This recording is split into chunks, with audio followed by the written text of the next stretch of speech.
Most self-help is weakness, disguised as wisdom. This is different. Today's deep dive isn't about passive, positive thinking, not about generic motivation. No, this is a strategic briefing. Systemic transformation, engineered for you high-achieving professionals, entrepreneurs, military veterans, business leaders. We're dissecting the architecture of reality itself, revealing the protocols to command it. Exactly. Think of this as elite level training. Seriously, this isn't for casual listeners. This is a strategic campaign to command reality, seize dominion, not surrender to circumstance. The source material we're looking at, it's a tactical manual, Forging Personal Empire. It takes James Allen's 1903 philosophy, as a man thinketh, and turns it into operational warfare backed by hard neuroscience. Right, so our mission today is clear. Unpack the precise protocols, the ones that transform internal command into external empire. We're leveraging a direct framework from this profound source material.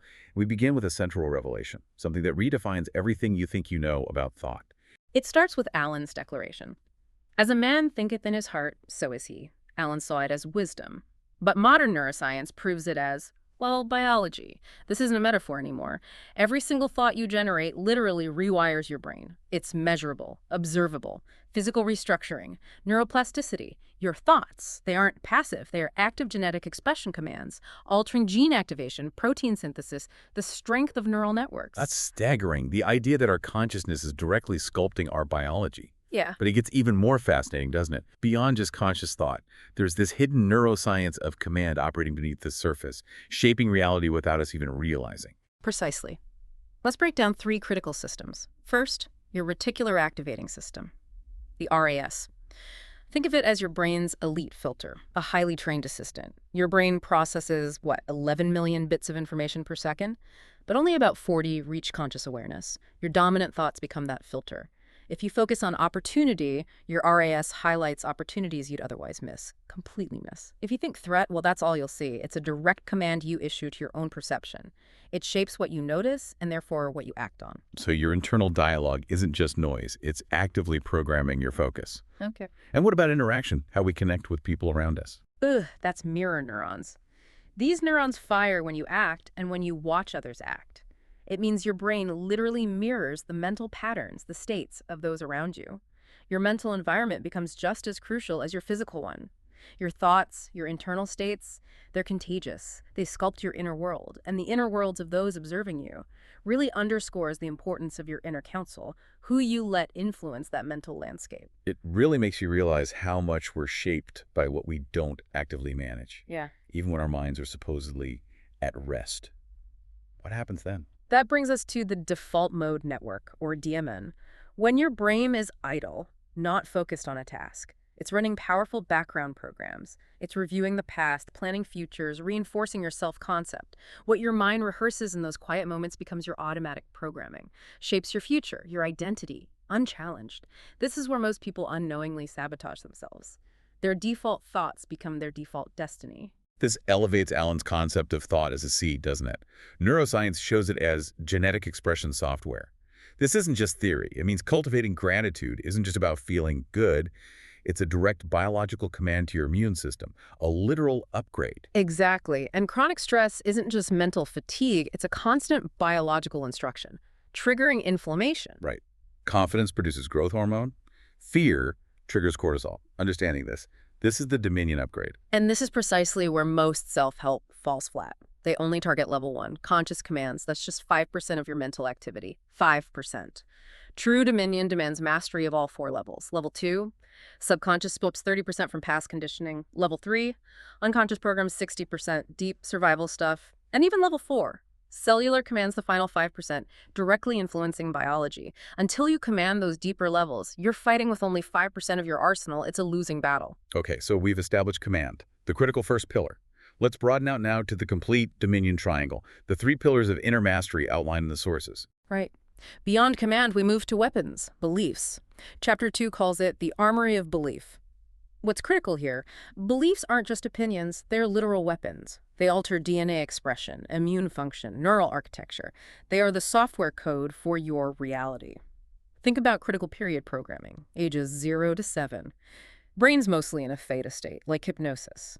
That's when most unconscious sabotage programs get installed. Then add the belief reality feedback loop. confirmation bias. Your brain constantly seeks proof for what you already believe, reinforcing those initial programs, whether they serve you or not. Which means many of us are running on powerful limiting programs installed in childhood, unknowingly capping our potential. Yeah. So the third pillar, fortress, character, becomes the absolute foundation for everything else. Chapter 3, The Fortress of Character, makes it crystal clear. Character isn't luck. It's a fortress built brick by brick. Ruthless discipline, and integrity is the bedrock. The law is simple. Every fortress falls from the inside first.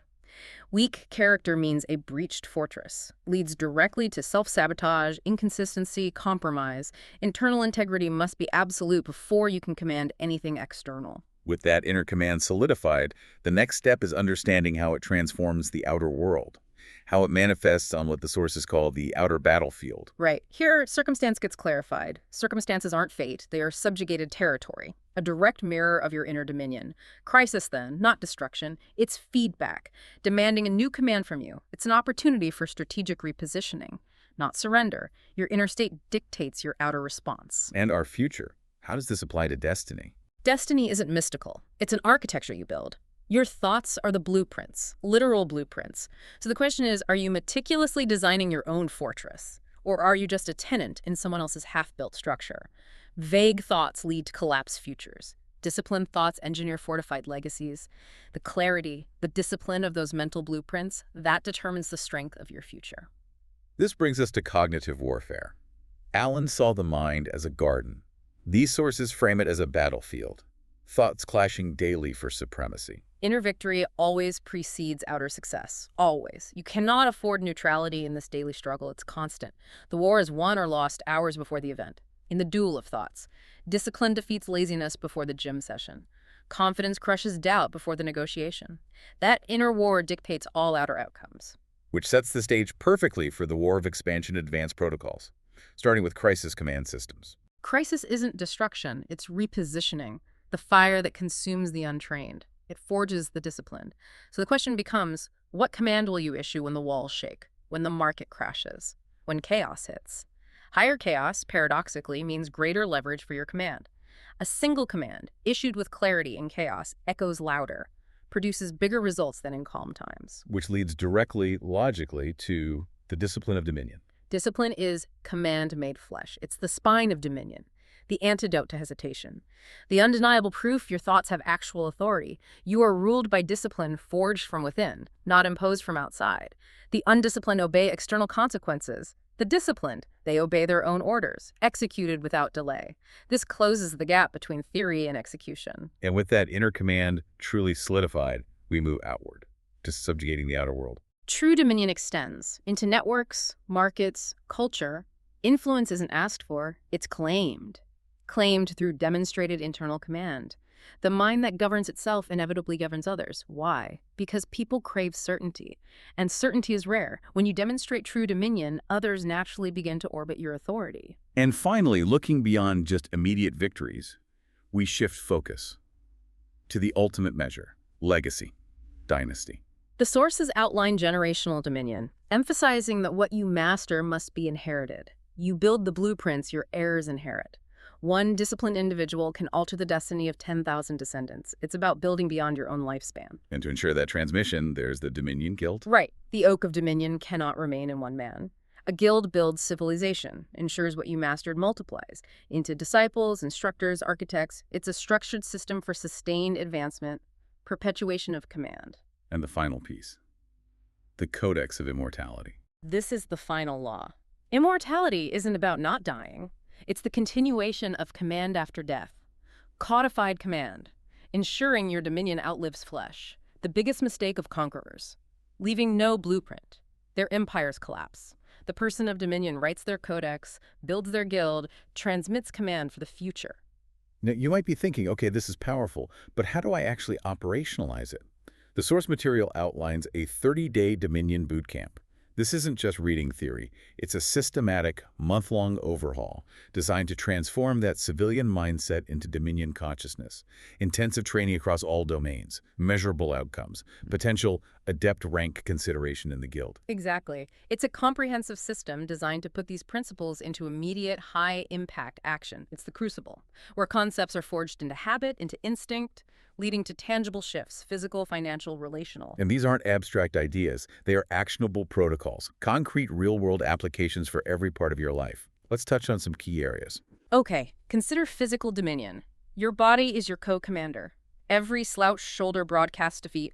Every confident stance issues command. Posture, breath, physical challenge, they literally rewire your brain for command. The body-mind command loop is real.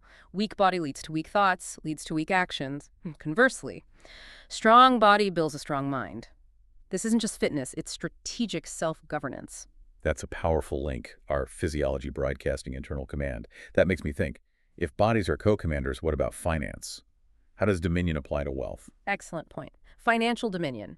It dictates money isn't just currency, it's stored command energy. Most people surrender to it. Activate threat pathways under financial stress. The sources pinpoint rogue money scripts, limiting beliefs like money corrupts that sabotage wealth. Dominion means commanding this energy. 4 domains here. Income command, building value creation systems, not just time for money. Expense command, every dollar spent votes for your future self. Investment command, strategic capital deployment. And protection command, safeguarding wealth legally, tax-wise. You dictate its flow. And this thinking extends powerfully into relationship dominion. We often see relationships as accidental, but here they're alliance architecture. Your neural architecture is sculpted by every relationship. Mirror neurons, oxytocin trust loops. Absolutely. The 5 circles of alliance architecture, from your inner council out to the boundary, give us structure. And the relationship command matrix assesses energy, growth, value, reliability in those alliances. It's about strategic cultivation of mutual elevation. Your brain mirrors the patterns of those you spend time with, so choose your sculptors carefully, strategically. Build alliances that amplify command, not drain it. Finally, in today's world, you can't ignore digital dominion. The digital realm is reality now. The weak are slaves to devices. The strong command them. This domain tackles the dopamine hijacking and attention warfare from tech companies. They actively rewire your brain for distraction. It's a battleground. The 4 domains for digital. Attention command, guarding your most valuable asset. Information command, optimizing your info diet. Creation command, using platforms to build influence, not just consume passively. And network command, extending influence globally. It's about using tech to amplify real-world command while shielding your mind from digital pollution. And these principles aren't theoretical novelties, they're proven. History shows it. The sources detail historical case studies, dominion masters, timeless protocols. Think Marcus Aurelius, philosopher emperor, master of thought command, character fortress, reframing crisis. And Frederick Douglass, liberation through mental dominion, reforging beliefs, turning slavery into opportunity. Catherine the Great, strategic alliance architecture, cultural command. Steve Jobs, reality distortion field, vision command, crisis as fuel. And Oprah Winfrey, trauma transformation, empire building through vulnerability and influence, all demonstrating these principles. Now contrast that. Contrast them with modern dominion failures. Elizabeth Holmes, Adam Newman, Enron leadership. They gained power, yes, but collapsed. Why? Power without principle, without substance, without integrity. It always collapses. They show the 3 corruption patterns. Ego override, facade building image over substance. Exploitation orientation, extracting value, not creating it. Conversely, the successful ones, the 5 pillars present in all true dominion masters are clear. Inner foundation first, service orientation, crisis as fuel, legacy thinking, continuous growth. That's the enduring blueprint. What really stands out is that every true master built internal command before seeking external influence. Every single one. They transformed setbacks into comebacks, remained relentless students, always expanding their capacity for command. So ultimately, what you stand to achieve through these protocols is profound. It's mental clarity, physical presence, social influence, and that fundamental shift from victim mindset to commander mindset. And it's about building a legacy, a systemic transformation that outlasts your individual life. This isn't just self-improvement fluff. It's the active engineering of your destiny and the world around you. This isn't for everyone, let's be clear. Only those ready for real discipline. You either command reality or you surrender to circumstance. That's the choice. A choice is right there before you. Remain a civilian in the war of life, passive, reactive. Or step into the role of commander, architecting your reality, proactively. If this deep dive resonated, if you're ready to expand your strategic knowledge and forge your own dominion, be sure to like and subscribe to the channel. We leave you with this thought: what will your dominion look like?